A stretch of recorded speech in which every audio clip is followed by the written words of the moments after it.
let's go ahead and get started then. So thanks everybody for joining. So this PodKast Interactive facilitated session, we do this for the podcast that Stacey hosts. And so this is episode number 6, right down here at the bottom. And this one is around igniting impact as far as understanding our role and what we do in consulting services around organizational change management. Allison Ward also talks a little bit about e-learning and her area. Usually these podcasts involve a client. Stacey will interview a client with one of the consultants that works with the client and picks the brain professionally and personally. It's kind of interesting. Hopefully you've all had a chance to listen to this podcast. It's one of the longer ones, but it went so fast when I listened to it. It was very interesting stuff. So what we've got in this podcast was Stacey Moss, our president, and she basically is interviewing Cassie Graham, who's our senior vice president of business development, as well as Allison Ward, who's the director of learning services. Any questions right up front around the podcast or just what this meeting is about or what the podcasts are about before we actually kick in and start discussing the content of it? And hopefully this is interactive. So Colin and I are going to host it. So we'll probably play off each other a little bit, but please, this is supposed to be interactive with all of you. I've watched a couple of recordings of these podcast facilitate sessions, and it was just the facilitator talking the whole time, at least up until the end when people started warming up. I don't intend to do that much talking. So definitely want to have everybody involved. But is everybody familiar with organizational change management and the fact that our company, has a very big part of what we do is centered around organizational change management? Okay, good. Does everybody know what OCM is? No. Anybody on the fence there? Because don't let them. It's a buzzword. They have to ask. Somebody has to talk if you want to know what some of these acronyms stand for. Magda, do you know what it is? Do you know what OCM is? I do know what OCM is, Organizational Change Management. I actually had, in several of the projects I've been, there's always been an organizational change management team that comes in at the beginning of the project to kind of interview all the different uses of a new system that's going to be implemented, ask questions, what are the pains, how can they help, how a new system will help them, and kind of engage with the culture and see how they can help with the change that's going to undergo for a specific project, department, etc. But my question was going to be, do I have to listen to the podcast before? I listened to the first 25 minutes, but it was so long, I didn't get to finish it. Yeah, right. Yeah, so that's kind of the intent is we listen to the podcast and then we join this meeting to kind of discuss the merits and the ideas that were within the podcast itself. This meeting is not set up to do the listening. That's what you do on your own. Okay. Yeah. Hey, but Sarah, I'm just gonna say around that it is really helpful to have a team of organizational change management experts that comes in and helps with that communication, because they are actually able to foresee some of the things that could be challenges in projects and communicate in different ways with the users or those stakeholders that will be impacted, including outside of the agency. So yeah, absolutely, it's very helpful. Absolutely. Sarah, you had your hand raised. I was going to say that organizational change management is a new term for me. I've never heard about it before. Could you guys explain a little bit more about it? Maybe give me a brief overview? I'm not sure if I heard like a little bit of sarcasm in that question. Well, I want to make sure that I have a good understanding of what it is. Sure. Well, Colin, do you want to take that, or would you like me to stab at it? Because we're going to be talking for an hour about it. So. Yeah, absolutely. I will break it down into the simplest, easiest terms for everybody to understand. And Magda kind of hit it right off the bat. So organizational change management is really, it's actually very simple. It's just a structured way to make a change for an organization. And it's generally broken down into kind of 3 categories, and that's a start, middle, end, or a preparation, and then the implementation, and the most important step overall, the follow through. You got to make sure at the very end that you actually went ahead and went through the changes that were prescribed. Or if you didn't, why not? So that OCM it's a very basic thing. We all do it and we all implement it in our kind of collectively in our organization. And I'm sure we can think back over the past few years and think of exact huge changes, but really it's something we all do, but it's a really big industry buzzword. I mean, a lot of people talk about it now and make it sound like it's this mystical thing, but it's very easy to describe, a little bit more complicated to implement. Right. So back when I was in my system implementation days, we would implement a system and do a little training, and I think they called that training, change management, but it really wasn't to the degree and expert way that we run OCMs now with our company. And this was a quote, so I'm just going to share my screen occasionally when a question comes up or something that I've got saved off. But the project team brings the project to the people, right? The development team and the people working on the system, they bring the system to the people. But the change team, the change management team, they bring the people to the project or the people to the system. So it's two different groups of people. One is like project management and the system implementation team, and then there's the change management team. And in the past, and we'll get to a lot of this because a lot of this came up in the podcast, but OCM used to kind of be what they did at the end, right? It used to be kind of a little training you did at the end, or kind of bring people in and tell them what's going on. Now OCM is really considered something that should be done right up front, like Colin was saying.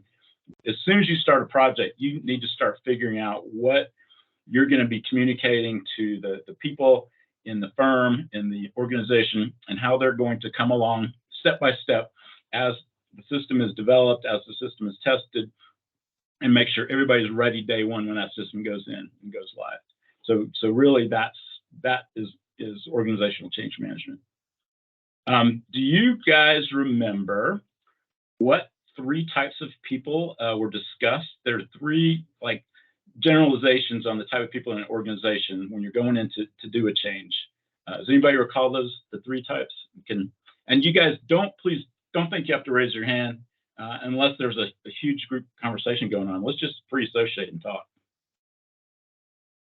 Shashank, I see your head going up and down. Do you remember the 3 people, or you just got some background music going? No, that's fine.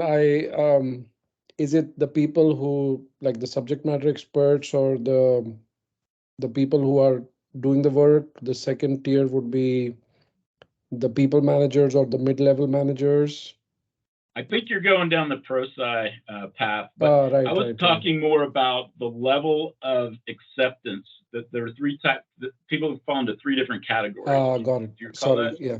No, This is the people that are more easy to adapt to change versus that oppose change, and those are kind of like to follow in the middle. Right. Yeah.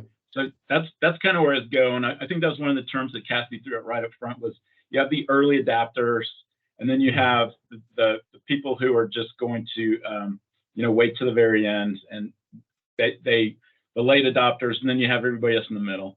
So I just wanted to kind of make sure that we understood that there are 3 different areas of acceptability of a system change or a change that we're working with when we come in to help in the organization. So any examples anybody has around early adopters versus the late adopters? I always think the iPhone is a great example, right? Yeah. People go out and the ones that are waiting in line to buy the first one versus the ones that are still with flip phones and have to be pushed onto it when their phones won't work anymore because of data speeds or that kind of thing, and then everybody else in the middle. Yeah, I mean, I once was the early adopter. I have a MP3 player in a box I just found that ran on batteries, AA batteries, and it came out right before the iPod, and it could hold 6 gigs. So it was the future. And then the iPod came out with a rechargeable battery, because this thing could burn through batteries in about half an hour. So you were lucky to get through an album. And I've learned a lot since. And then you look back and you think about people that maybe hopped on the wagon for electric vehicles, and all of a sudden you're seeing that's going further and further. I mean, technology we see is just getting, it's improving. So a lot of people, I personally, I am now, because I've been burnt, I'm definitely the middle and all this stuff. I am proud to say I'm a wait and see type of guy. Awesome. Well, so which type? Well, I guess let me ask you guys if you remember this. What do we call the people within the organization who we reach out to and kind of use to help us with the change and integrating that change in communication? Do you recall the term that was thrown out by Cassie? They were called change champions. Mm-hmm. So change champions are people that we either train or seek out to help us with the organizational change management. And so what type of person do you think would be best to have as a change champion when we're in organizations and helping with OCM? And why? Probably the early adopters who, like Colin was at the beginning, with the new tools coming out, excited to try it out. And then they usually have people who are kind of watching and maybe following them right after that because they're so excited and influence them. Yeah, I agree. And I believe they even discussed that, your early adopters are going to be good change champions. And you need to change champions at all different levels in the organization too. You can't just have them at the top or the bottom. And then if you can win over a late adopter and make them a change champion, how really instrumental they can be, because they at first were the I'm not going to do this kind of person, and you won them over and you convinced them that this change is good, and they talked a lot about what's in it for me.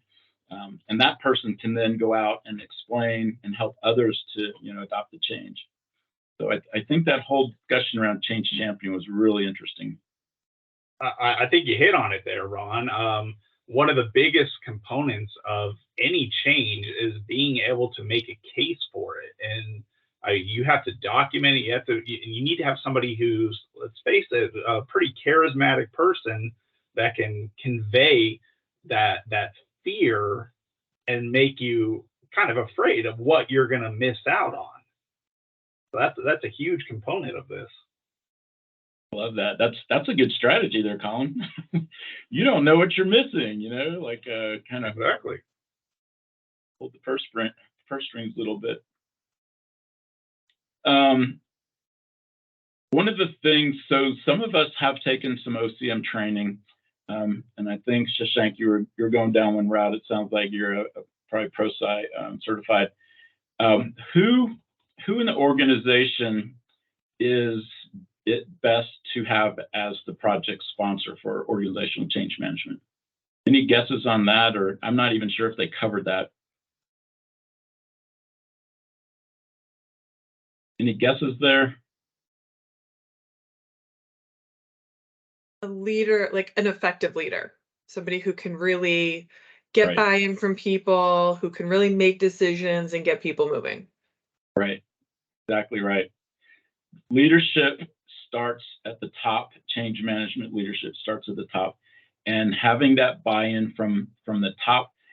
Just like you'll see Stacey, anytime there's a company change, she is always out there, explaining it and promoting it with the Tuesday Telegram or just different communication paths from the top. That's how you get involvement. So any guesses on where the most resistance is in a company as far as organizational change management? And I don't think they covered this either, but this is a note from some training that I've had in the past. So how about we throw out some categories of people and see what people think is going to be the most resistant. Okay. So how about who do you think? Just raise your hand. You can just like that. Executives or directors? What about senior level managers? Let's keep going down. Oh, let's get hands. I got to see cameras and hands. Let's get involvement here. Okay, then let's. What about mid-level?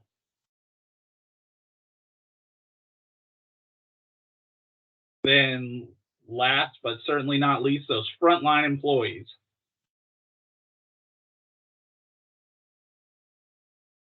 And the answer is Frontline. it's mid-level managers. Oh. Yep. They are the most resistant. Yeah, quite a large margin too. Right. So I will actually, let me show you guys. This was, hopefully you can see this. It's kind of small, but there was a lot of information gathering from ProSci, and they release a lot of this information, have a lot of this on their website. But yeah, mid-level managers, as far as the percentage goes, 39% more resistant than frontline, senior level, or executive. Hey, Alicia, you had your hand up a second ago, then it went down. Were you just voting, or do you have a question or comment? No, I mean, kind of a question / comment. Is there, or did either of you kind of come across some info about like years that somebody's been with the company, regardless kind of management level? I'm thinking like, Ron, how long have you been at PK? 5 years, 6 years, 10 years, 12, your whole life, something like that?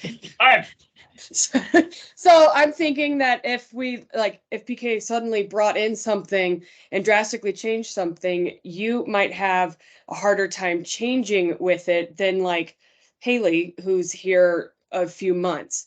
So is there any info about like length of time at an organization, or even broken down by the levels and then length of time?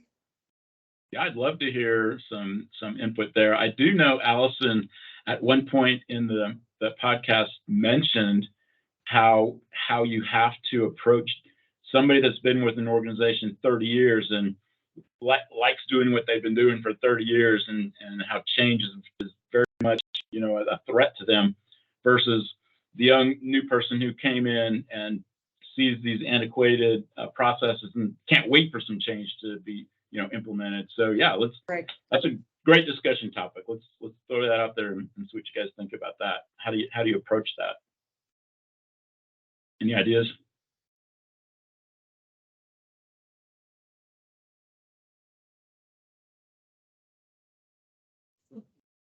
I think for me, what I've seen work in the past in projects is basically the influence, because usually those who have been there for 20, 30 years, they don't trust the new technology, or they don't trust what's new, but they haven't been exposed to it. But if you mix, if you have an influencer that kind of shows them how easy it is, and then introduces it a little bit at the time, it kind of engages them and they see the benefit. I love that trust factor that you're adding there. I mean, not only is that so important within a team, to make things happen, but I think that really underscores why those change champions are so important, because it's somebody that's deeply rooted in the firm, in the organization, who is now championing that change, who people trust and look to. So I love that you brought that into the conversation and mix there. Any other factors? Well, I think we have to take into account the buy-in from the people that are creating it, and I think what you're seeing there is that why we saw the directors, the executives, and the senior managers, while they're so involved, while they buy into it at a much earlier stage, is because they're helped creating this change. Their buy-in is almost from the very beginning. Then it trickles down. So the frontline employees, maybe that's the question though, is why mid-level managers and frontline employees?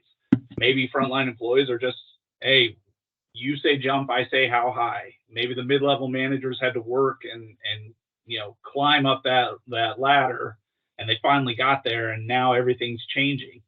But when you get buy-in and you're asking people for what kind of change they want to see, what kind of change would be positive, then you're more likely to get them to accept it, whatever it is, later on.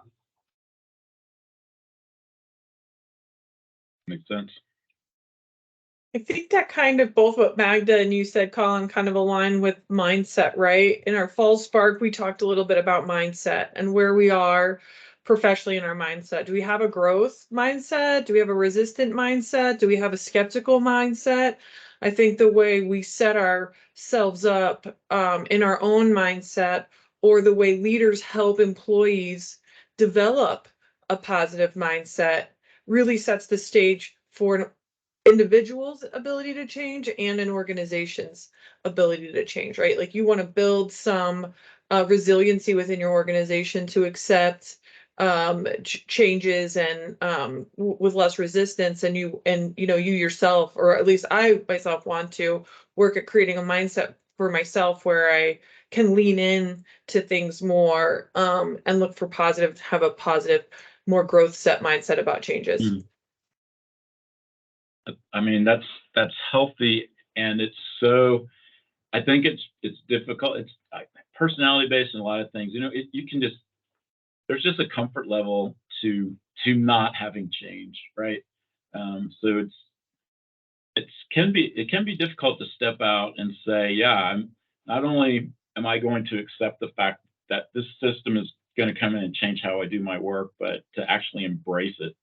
I think that can be challenging, and there really has to be that what's in it for you, what's in it for them. That has to be presented and explained to get some people to go there. Do you sound like an early adopter, Sarah? I mean, I wouldn't say I'm the first one up and dancing at a concert, but I'll join the crowd when there's a few up there. Let's not confuse dancing with early adopters for a system change. Well, when you were asking earlier for examples, like, that's what I think of, like concert dancers, right? There's always one guy that gets up there first, and it doesn't matter. They're dancing, they're rolling, and then a few more trickle in, and then gets to be a point where, like, the mass just jumps in, and it gets to be a lot of people. And then there's always a couple people, handful behind, that are just not going to get up or late to get up, and it's right at the end of the best song. So you are literally making my hands sweat when you talk about getting up and dancing in front of people. Kind of like a standing ovation too. Who starts the standing ovation and then who follows in? Yeah, whoever starts the slow claps, they're the ones that are. They're definitely the early adopters. Oh, that's great. Well, maybe it would help though, because we got to think about this. OCM is not just systems; it's culture. It's internal. It's how we do things. I mean, think about it in a different way. We went from companies that during COVID that locked down, everybody started working from home. So you actually underwent OCM. Just everybody was definitely willing to buy in to, hey, I'm going to work from home. Now you're seeing a lot of companies that, hey, working from home, it didn't really work for us. So now we're expecting you back at the office. So now they have a hard sell of trying to convince them and lead that OCM effort of why you got to get back to the office. Just some things you inherently are just immediately agreed to, and it's not a hard sell. I think there was a good bit of pushback around some of the things being implemented and forced upon society as far as changes go during the pandemic. There are people who were just, by God, I'm not going to change and do something different. And then there are other people who are not only so willing to change, but also willing to, call the police on those people, right? So you saw a lot of different sides to that, and that's a great example. That was a huge, a global, organizational change. Absolutely. So I want to go into another area of the podcast. So Stacey talked about some of the norms and the tools that we use. around organizational change management. And rather than testing your ability to remember acronyms, I'll share. So we do have a lot of people trained on ProSci and the underlying theme of ADKAR, and ADKAR change management is, and this is what ADKAR stands for: awareness, desire, knowledge, ability, and reinforcement. And we support all of these steps within project change management. I want to ask you guys, and I don't know if this was covered either, it may have been, but what do you think is the biggest contributor to resistance from these 5 different elements of change management? Let's go through them like Colin did a minute ago. Do you think it's a lack of awareness is the biggest factor in resistance? How about a lack of desire to change?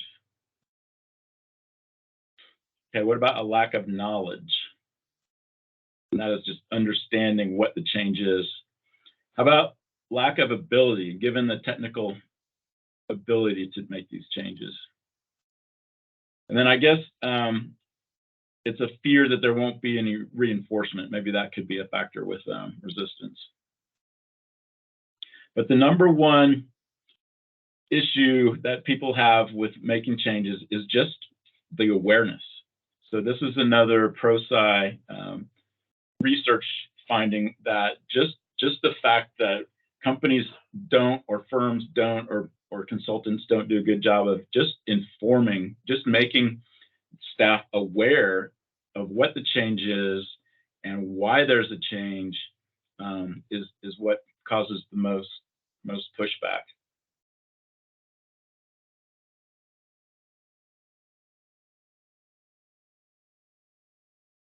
Now I have a silly question for you ProSci people, because unfortunately I've yet to go through that. Now, what do you think? Is awareness of, when it says awareness, does it mean the impact, or maybe you're just not aware of the complete ask of the change? Such as, hey, maybe, it's something that if we all make this change, there's going to be less plastic in the ocean, or something like that. Or maybe it's people are asking me to make this change. I don't know why they're asking me to make that change. Yeah, I think I think there are other ProSci people on this call, and maybe people who have actually done organizational change management. But I think it's all of the above. It's not only that there's going to be a change and why there's going to be change, but that back to that what's in it for you or what's in it for me awareness as well. Any change management consultants out there want to weigh in here on Colin's question? Yeah, when we talked about that, Ron, there was like 3 kind of main questions that fall under each of the ADKAR acronyms, like 2 or 3 things to think about. And with awareness, it was what is the nature of the change? Why is the change needed? And what is the risk of not changing?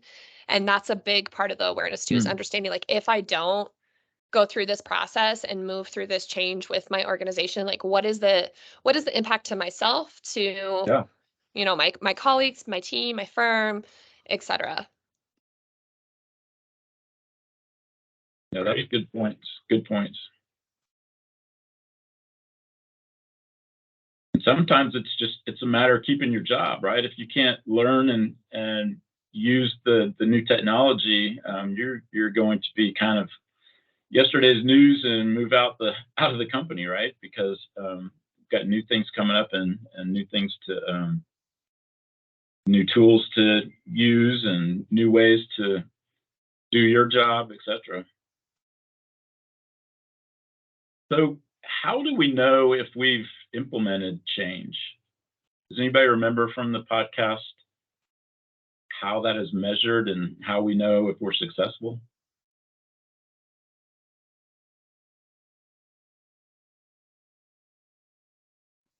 Should that be through adoption? Sure, absolutely should be through adoption. How do we measure that adoption?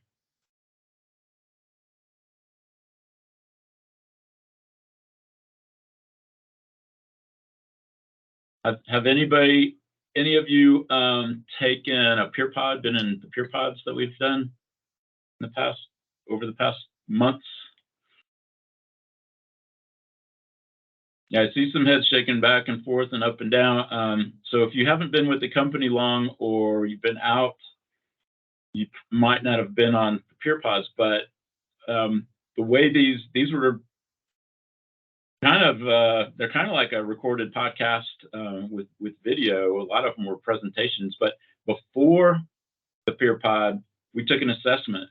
We basically had a test, and it was very interesting. You have questions up there about whatever the peer pod was covering, and a lot of times you had no idea even what they were asking you or what the acronym meant. Then you take the training, you attend the peer pod, you have discussions, and then afterwards you take the same test, and then you see proficiency in the different areas. So that's a lot of what we do. Is we do surveys, we do questionnaires, we do interviews. We make sure there's awareness before, during, and after, because it's change management, not something you come and do one time, right? There's a lot of reinforcement that has to keep going. So it's through those types of surveys and questionnaires and tests to see if that adoption has occurred, if the understanding is there, and that kind of thing. Well, also, I mean, it's pretty simple, and it's once again something I think we probably all do on our projects. How do you measure it, or how can you tell if you're getting it right? You set goals. How do you know you're following a schedule appropriately? You set milestones. You set goals. Then how do you measure that it's good? So you have to define this stuff before you get into it. That goes back to remember those three parts of OCM that I mentioned, the general parts, that preparation, and then that implementation, and then that follow through. Mm-hmm. And what I think a lot of people need to understand that are not familiar with OCM is that it's not just a beginning and an end. It's continuous. You're constantly going through it, and if you have to adjust, you adjust, but you need to understand, okay, we set these goals. Did we meet these goals? Okay, let's set in more. Thank you. Have your hand up. Yeah, just had a comment on that adoption and the measurement. I guess that would be in context of if it is a mandated change or an optional change. Secondly, it would be if you are sunsetting a previous system and replacing a new system, then basically you don't have any other way to do it apart from using the new one. And the third thing would probably be user satisfaction, or trying to compare what were the requirements, as Colin said, what were the original requirements during the solution design or the configuration. And that could be a very objective way to measure, did we deliver, or was the new solution meeting all the stated requirements? Again, just with my experience, many times stated requirements or people are not very clear. They don't know what they really want, or they may, in fact, they may go down the wrong rabbit hole and say, I want something when they don't really want that. They don't realize. So there are just many, I think there are many subtleties and very soft issues related to really extracting or showing this is what it really means, what's going to happen. Sorry, right. That's just a side comment. No, that's so, Ben, there's so much to address there. And that's why I think we have so many different pronged approaches within our organizational change management approaches, that not only do you have to assess early, throughout, and at the end of the, when near implementation, but it's also so important to do those interviews and ask questions and gauge, are people understanding? Are people happy with the decision, that was made? Do they understand? So it's not all about assessment. And then, like you said, is it optional or is it a mandate? Even if it's a mandate, which might influence how things are communicated, right? it's like, hey guys, you have no choice, but we still have to go through the steps of getting people to buy in and in the end adopt it, right? Because, you know, even a mandate, you know, changes around a mandate can still fail, you know, if people aren't adopting it or people are still, you know, doing their workarounds or what have you. So yeah, I mean, a lot to talk about just in the few comments that you made there. Excellent points. Thank you. So hopefully you guys listen to this podcast, because one of the areas that Kathy talked about was the whole new Coke debacle. I don't necessarily want to spend a lot of time, but I sure would love to know how many of you, you know, lived through that. And because I remember it clear. I lived in Atlanta. I worked downtown right near the World of Coke at the time. And that was a really interesting, you know, thing that Coke did and tried to change their formula. They did you know, they interviewed and did a survey, but boy, it was a huge failure. Any feedback on that and what Coke did and what new Coke is horrible? Does everybody know what the new Coke fiasco was? And we put fiasco in quotes here. Is there anybody unsure? So for those that maybe aren't aware of it, around the world, Coke is it's not as big of a, it's not the beverage of choice. But in the U.S. or in some places, it's Pepsi versus Coke. We all know that the Pepsi challenge, and well, Coke kept losing. So they sat back and they said to themselves, well, let's make a change. And they changed their vaunted Coca-Cola Classic now formula to become a little bit more sweeter. And guess what? Coke 2 was created, and it was in blind taste tests, it was adored. When the blindfolds were taken off, on the other hand, people were outraged. Just really outraged. And that's where we had a brief period of Coke and then Coca-Cola. We had a brief period of Coca-Cola and Coke 2 even. And it was considered to be one of the greatest bungles up there with the Ford Edsel and things like that. So that's the history behind New Coke. Yeah, so they had to walk it back and undo it after spending millions and millions of dollars, marketing it and producing all the new Coke, and then nobody would buy it and drink. Well, I wouldn't say nobody, but boy, it was a disaster, and not as many as they thought.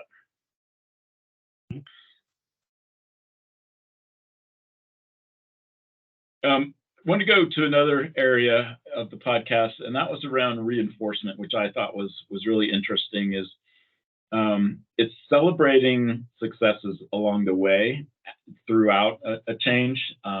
It could be, you know, my fallback is a system implementation, a new system change, but, you know, it could be implementing a new strategy for an organization.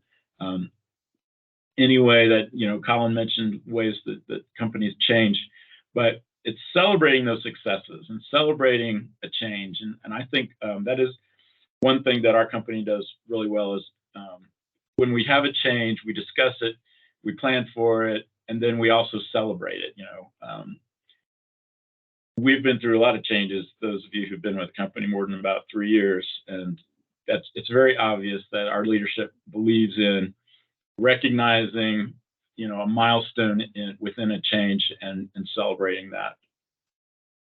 So have any of you experienced changes and celebrations of that change that helped reinforce, you know, what you had gone through and the milestones that you accomplished? And please feel free to share those, because I love hearing about those.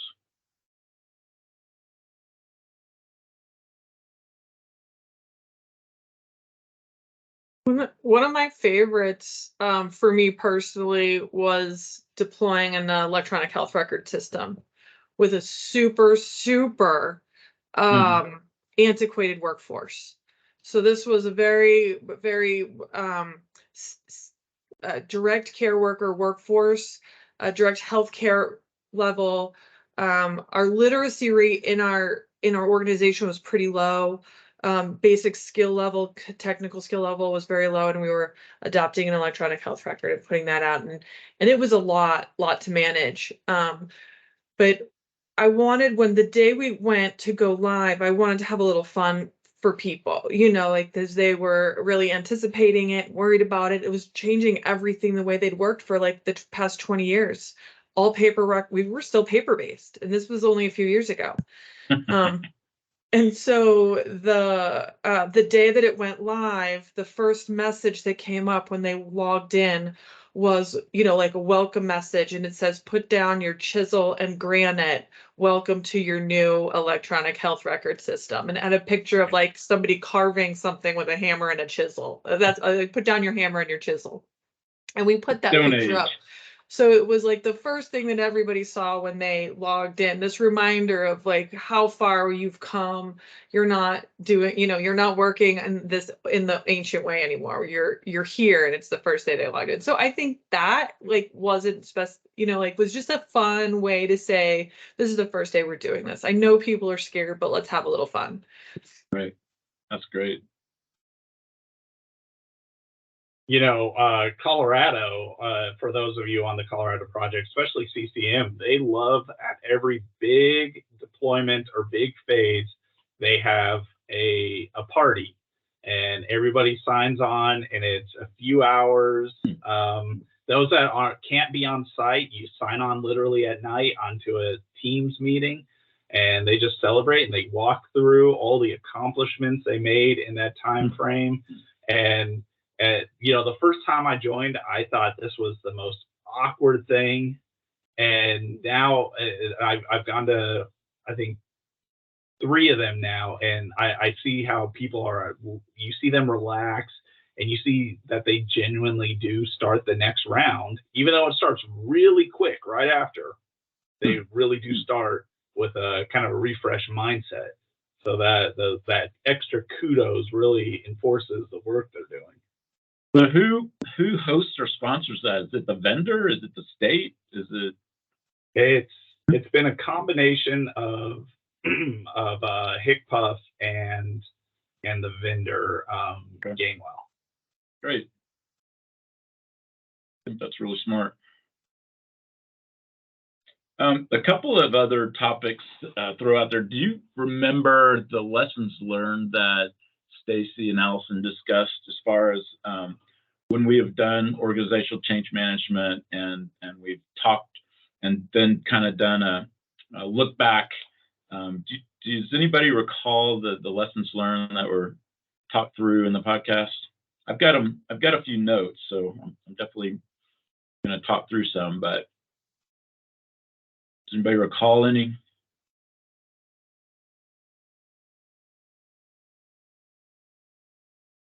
Because one, I know an overriding theme was the clients would say, we wish we had started organizational change management earlier. And again, that's ProSci says you start that right up front with the project. It's not an afterthought, it's not later, it's right up front.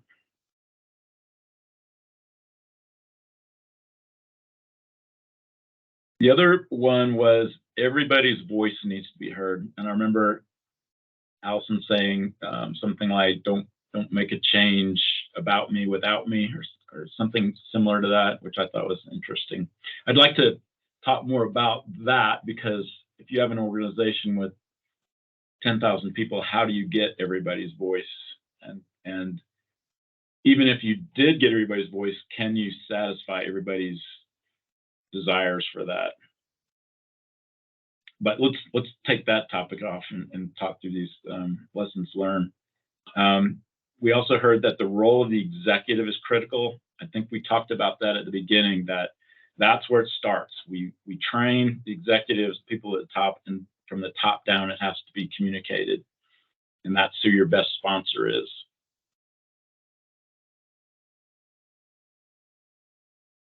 And then I'd say the last one I captured was, don't wait until everything is perfect. Don't wait until you have all of your training perfect, and don't wait until you know everybody you're communicating with. You start the communication as soon as possible. You get that awareness up. That's, the biggest factor of resistance. And so start early, get everybody's voice, and get it, make sure the voice is from the top. And then just make sure that you get information out there. Don't do the analysis paralysis and making sure everything's perfect before you ever say a word. So any thoughts on those lessons learned, or should there be other lessons learned for those of you who have done change management within organizations? Well, I'll say perfect is the enemy of good. If you're waiting for all the information to be perfect, you'll never start. I'm going to take a note. I like that. Yeah, ties in perfectly with analysis paralysis. You got to make that first step, and it's going to stumble sometimes, and that's okay as long as you keep improving. Love it. Maybe I have a question, Ron or Colin. Mm-hmm. So, like I've kind of seen this very closely in a few implementations, and the uncomfortable situation is that there's not always one sponsor. So again, if I just throw out an example, let's say maybe this might not be in the context of the healthcare, but if it's mandated and it's required, then yes, I think it's easy to find a sponsor and to come out with the story of why this needs to happen. But if it's an optional change, then there are departments or functions, and there could be, let's say, procurement or finance or legal could be driving that change, but some other business unit or some other department could resist it. And so how would you address that? Anybody experience that wants to take that on? I mean, I've got ideas, but I've never actually managed a firm through something like that. Good questions. Anybody?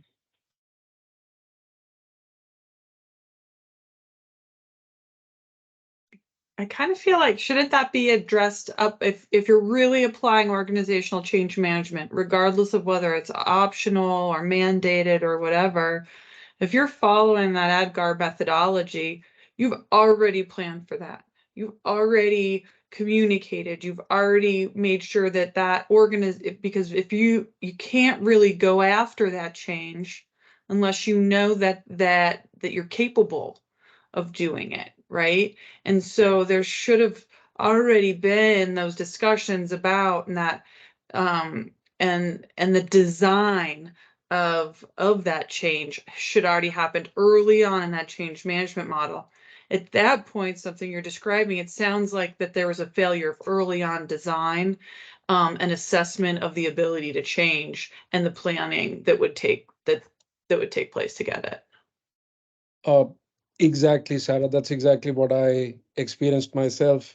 And maybe I should just ask this clarifying question. So do we look at change management as kind of complementing the design or the requirements, or should it be so woven in because it's a bit of a chicken and an egg situation, so that change starts with almost extracting or understanding what the true requirements are?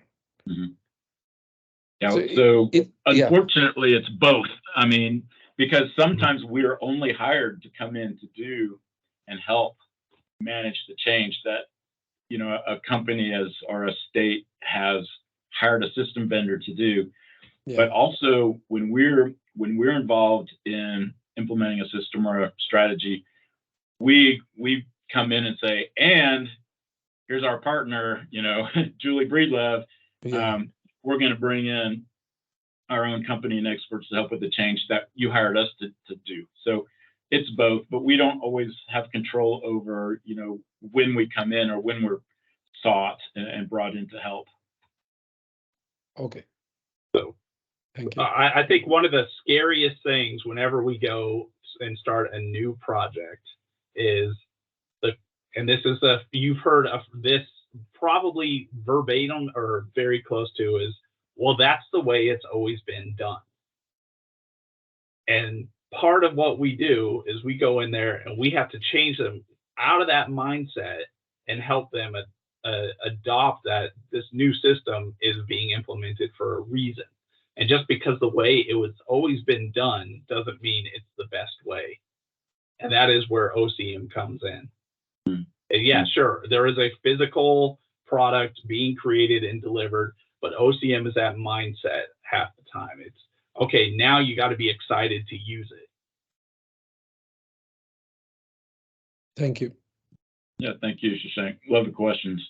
We're running a little tight on time, 8 minutes left, and I don't want to take anybody over, but there's a big topic I'd like to throw out there, and that is around everybody on the podcast said you have to get everybody's voice. You have to listen to everybody. You have to get their input.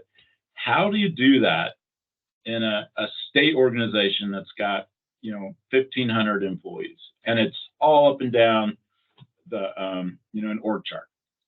I'm throwing it out there. I mean, I've got ideas. I've worked through some of these, but I'm just curious your thoughts on how do you get their involvement and get their ideas to the change management practitioners so they understand everybody's needs, desires, and what's in it for them.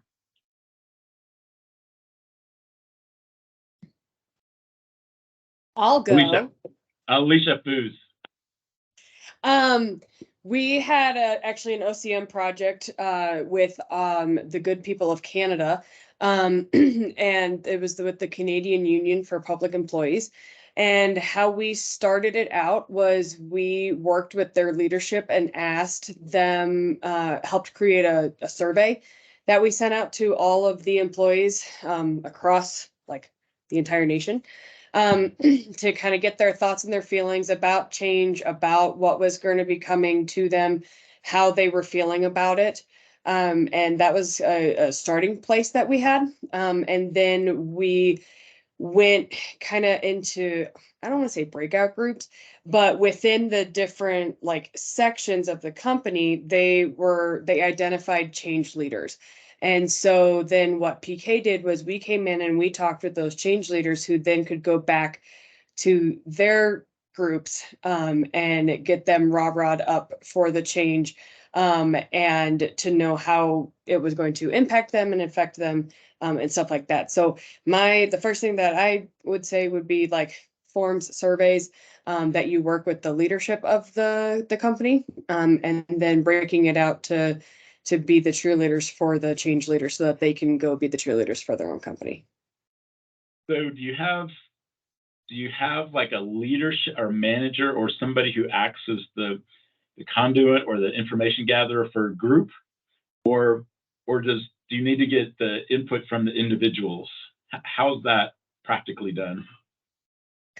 The way that we did it was we gathered the information from the individuals within the form. Okay. And it was like a 20 to 30 questionnaire form about it. They still are working on the implementation of it. And it was interesting to see the strong, not just the reluctance, but the strong reluctance to the change that we were helping them do. Yeah.